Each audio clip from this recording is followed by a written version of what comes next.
The end of a thing is often silent.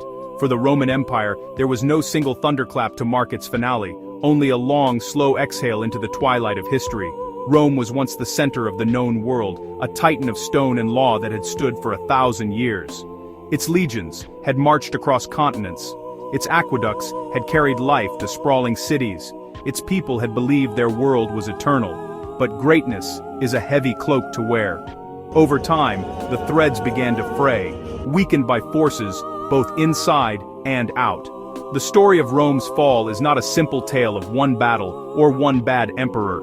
It is the story of a giant succumbing to 1,000 smaller wounds, a slow and serious unraveling that changed the world forever. Imagine a mighty tree that has weathered countless storms. Its roots run deep, its trunk is thick, and its branches reach for the heavens. A strong wind alone cannot topple it. A long drought on its own cannot kill it. When the wind blows relentlessly, the drought parches the earth and insects begin to eat away at its core. The tree's strength begins to fail. Rome was that tree. It faced many challenges all at once. Political decay rotted its core. Military troubles hacked at its limbs. Economic strain starved its roots. And finally, waves of new peoples crashed against it until the great tree could stand no more. We will now look at these forces to understand the last breath of Rome. The city of Rome itself was a marvel. It was a bustling metropolis of over 1 million souls at its peak. Citizens walked on paved roads. They watched grand spectacles in the Colosseum. They benefited from complex systems of law and governance. For centuries, being a Roman citizen meant pride and security. The Pax Romana created stability where trade could flourish and ideas could spread. People from Britain to Egypt felt Rome's influence. But this golden age could not last. The very size of the empire became a burden. The foundations began to show deep and troubling cracks. Decline was gradual, over many generations. It began in hearts and minds, in halls of power, and on distant, blood-soaked frontiers. Trust in the old ways began to fade.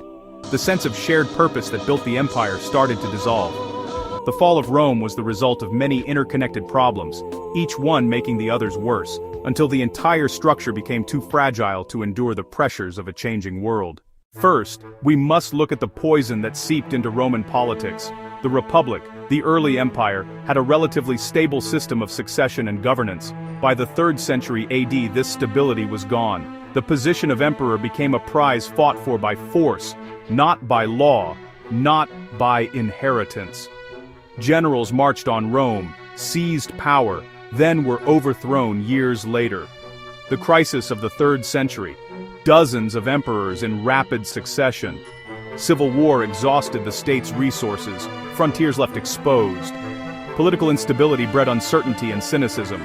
The Senate lost almost all influence, became a rubber stamp for military strongmen. Corruption ran rampant. Officials bought offices, used power to enrich themselves. The wealth gap widened between elite and masses. Rich landowners acted like kings, ignored imperial taxes, ignored imperial laws. The nature of leadership itself changed. Wise rulers, Augustus, Marcus Aurelius, later cruel, incompetent, indifferent emperors. Many pursued personal luxury instead of governing. Their poor decisions let problems fester. They devalued the currency to pay armies and grand projects, fueling economic chaos. Second, the legendary Roman military, the sword that had carved out the empire, began to rust and weaken. For centuries, the Roman legions were the most effective fighting force in the world. Disciplined, well-equipped, citizen soldiers who fought with patriotism and pride. But as the empire grew, citizen recruits dwindled. The government hired more soldiers from outside the empire, even from tribes that threatened its borders. Mercenaries fought for pay, for land, not for Rome. Their allegiance was to their commander, not the idea of the empire. Generals could march on Rome, seize the throne, and plunge the state into civil war. The army ceased to be a unifying Roman institution. The empire's borders stretched for thousands of miles, from Germania's forests to Syria's deserts. The army stretched thin, shuttled from one crisis to another, leaving gaps elsewhere. Warfare drained manpower and money. Soldiers grew exhausted. Pay and supplies faltered. Discipline declined, standards slipped. The backbone, heavy infantry, gave way to cavalry and specialized units. The military turned reactive and defensive. The sword of Rome was no longer sharp. Third, the economic foundations of the empire began to crumble, leaving the state with empty coffers. A great empire requires a great deal of money to function, to pay soldiers, feed cities, and maintain roads, bridges, buildings. For a long time, conquest fueled the economy. New lands, resources, and slaves. When expansion stopped, that income dried up. The government raised taxes to crushing levels, especially on farmers and small landowners. Many could not pay, abandoned land, fled to cities where jobs did not exist. Others became tenant farmers on massive estates, near serfdom. Food production fell, the grain dole became unsustainable. Desperate emperors debased the currency. Less silver, less gold, mixed with cheaper metals. Faith in money collapsed, prices skyrocketed, trade faltered, regions reverted to barter. Raids and instability made routes unsafe. Decaying infrastructure slowed travel. Wealth drifted east, western cities withered. Without a strong economy, the state could not maintain the army, repair infrastructure, or govern effectively. The coffers were empty. A fourth critical factor was the decision to split the empire in two, creating a house divided against itself. In 285 AD, Diocletian divided the empire, eastern half, western half. The tetrarchy brought stability, for a time, but the division had deep consequences. Identities diverged, political, economic, cultural. The East sat on rich trade routes, more urban, more populous, far wealthier. Its emperors kept a stable economy, powerful army, sophisticated bureaucracy.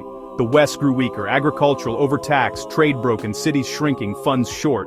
When invasions intensified, the West struggled to raise and pay armies. The halves often acted as rivals, competing for resources and influence. Religious disputes added friction. The idea of a single Roman world faded. Two separate, unequal entities. A division meant to save the empire that sealed the West's fate. The fifth and final blow came from the outside, massive, sustained invasions by peoples the Romans called barbarians. For centuries, threats pressed the frontiers, but in the 4th and 5th centuries, pressure became relentless. Not one attack, but waves of migrations and invasions. Goths, Vandals, Franks, and others.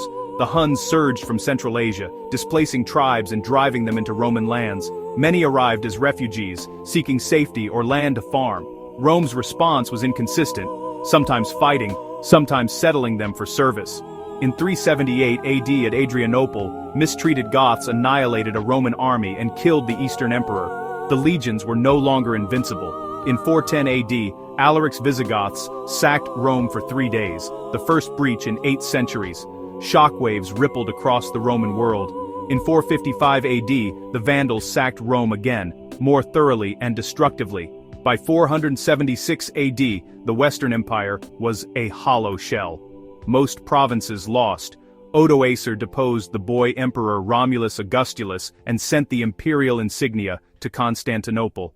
This date is remembered as the fall of Rome. So, why did Rome fall? There is no single simple answer. It was not one event, but a long, slow decay, caused by a convergence of many problems: political corruption, endless civil wars, a military stretched too thin, reliant on unreliable mercenaries, borders that could no longer be defended, the economy buckled, crushing taxes, rampant inflation, a breakdown of trade. Division left the West isolated and vulnerable, and relentless invasions finished what weakness began. The Eastern Roman Empire survived 1,000 years more, preserving Roman law, administration, and culture.